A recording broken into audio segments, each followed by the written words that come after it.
اعوذ باللہ من الشیطان الرجیم بسم اللہ الرحمن الرحیم۔ اللہ رب العزت نے فرمایا الم یعلموا انہ من یحادد اللہ ورسولہ فان لہ نار جہنم خالدا فیہا ذالک الخزی العظیم، کہ جو اللہ اور اس کے رسول کے خلاف کرتا ہے، کیا انہیں خبر نہیں کہ جو مخالفت کرے اللہ اور اس کے رسول کی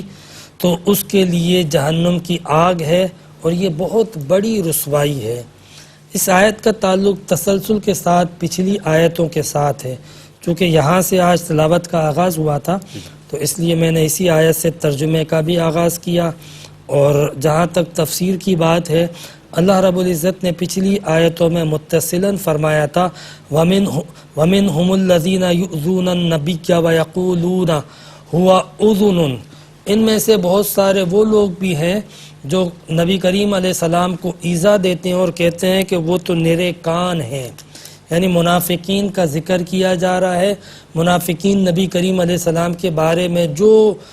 پیچھے رہ کر باتیں کیا کرتے تھے، نبی کریم علیہ السلام کی جو مخالفت کیا کرتے تھے، قرآن پاک کی اس آیت میں ان کا نہ صرف ذکر کیا جا رہا ہے بلکہ منافقین کی سوچ کیا تھی، منافقین کا نفاق نبی کریم علیہ السلام کے بارے میں کس درجے کا تھا، وہ نبی کریم علیہ السلام کے بارے میں کیا سوچتے تھے، ان تمام باتوں کا یہاں پر ذکر کیا جا رہا ہے۔ ایک تو یہ کہ وہ نبی کریم علیہ السلام کے بارے میں کہتے تھے کہ وہ کان ہے، یعنی کان کہنے سے مراد یہ تھا، اذن عربی میں کان کو کہا جاتا ہے۔ کان کہنے سے مراد یہ ہے کہ ہم تو حضور کے کتنے احکامات ہیں جس کی نافرمانی کرتے رہتے ہیں،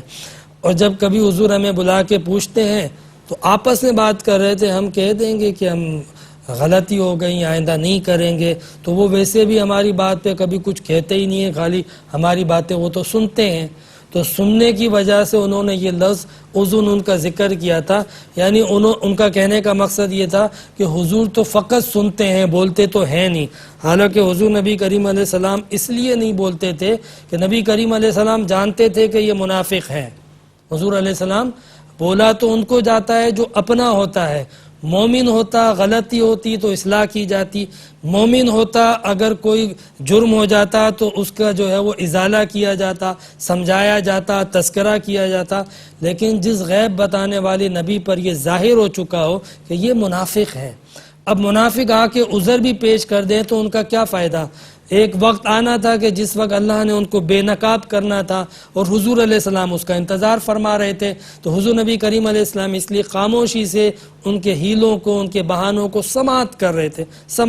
تھے، اور وہ وقت بالکل قریب تھا۔ جب وہ وقت آنے والا تھا، یہ بالکل اس سے قبل کی آیتیں ہیں جس میں اللہ رب العزت جو ہے وہ منافقین کے رویوں کی باقاعدہ مذمت فرما رہا ہے، اور اللہ رب العزت فرماتا ہے کہ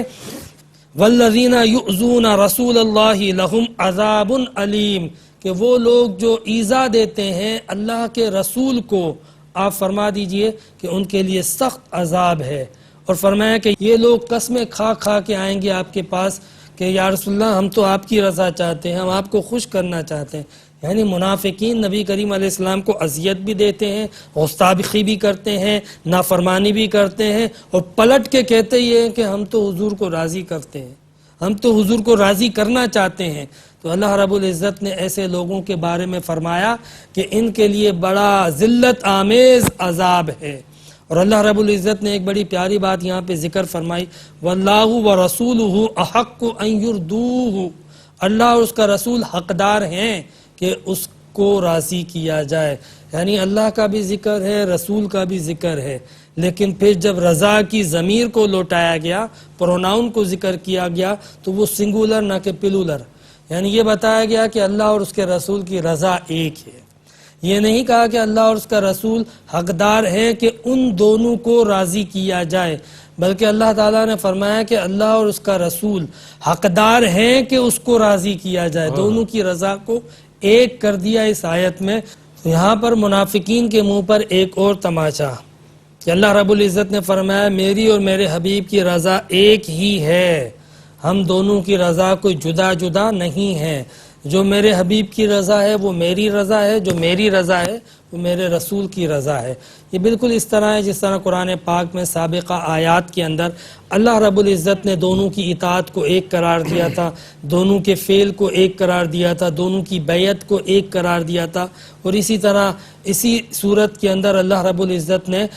دونوں کے اذان کو یعنی بلاوے کو ایک قرار دیا تھا اور دونوں کی بیزاری کو ایک قرار دیا تھا۔ اللہ رب العزت نے فرمایا براۃ من اللہ ورسولہ، اذان من اللہ ورسولہ، تو گویا کہ جو اللہ رب العزت کی بارگاہ کا بلاوا ہے وہ بعین ہی بارگاہ رسالت کا بلاوا ہے،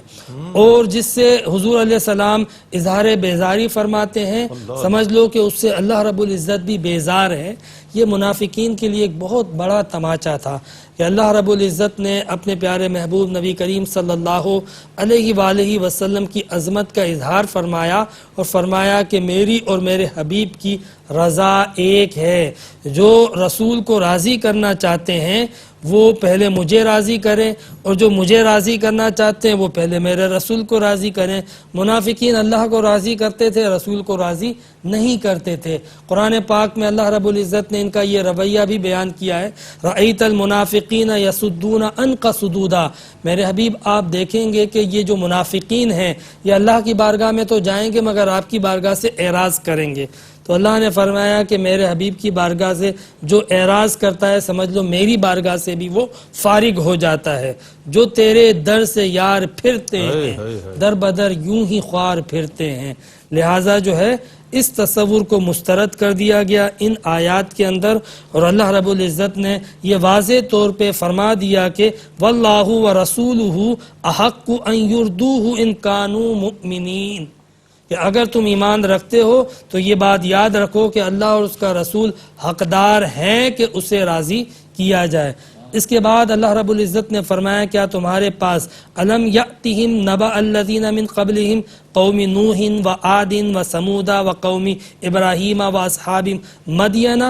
کیا تمہارے پاس اصحاب مدین کی، حضرت ابراہیم علیہ السلام کے قوم کی، اور قوم سمود کی، اور قوم عاد کی، ان اقوام کی خبریں تمہارے پاس نہ پہنچی جن کی بستیوں کو ہم نے الٹ کے رکھ دیا تھا؟ تم آتے جاتے ان بستیوں کو بھی دیکھتے رہتے ہو، کیا تمہیں ان کی خبر نہ پہنچی تھی؟ کیا تم نے ان سے عبرت نہ لی تھی؟ کیا تمہیں ان کے انجام و احوال کی خبر نہ تھی کہ ایسا کیوں ہوا؟ پھر اللہ رب العزت نے ایک اصولی بات عمومی طور پہ فرما دی، اور وہ بات یہ ہے کہ فما کان اللہ لیظلمہم ولکن کانوا انفسہم یظلمون۔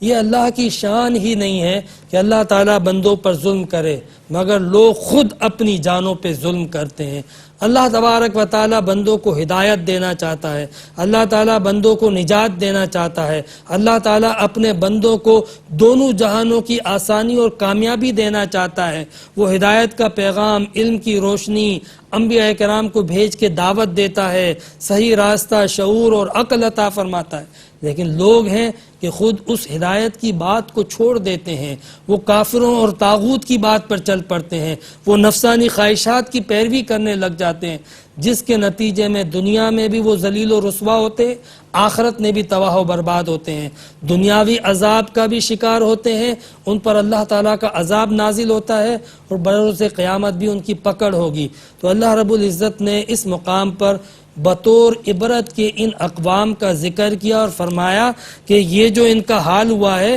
یہ کسی اور نے نہیں کیا بلکہ لوگوں نے خود اپنی جان پہ ظلم کیا ہے، تم ان لوگوں سے عبرت حاصل کرو۔ اللہ رب العزت کاش کہ ہمیں ان آیات کو پڑھ کے اللہ تعالیٰ کی نشانیوں کو سمجھنے اور ان آیات کو پڑھ کے ان لوگوں سے عبرت حاصل کرنے کی توفیق عطا فرمائے، ان اقوام سے کہ جن پر اللہ رب العزت کا عذاب نازل ہوا، اور اللہ رب العزت ہمیں اپنی اطاعت اور بندگی کی صحیح معنی میں توفیق عطا فرمائے۔ وآخر دعوانا ان الحمد للہ رب العالمین۔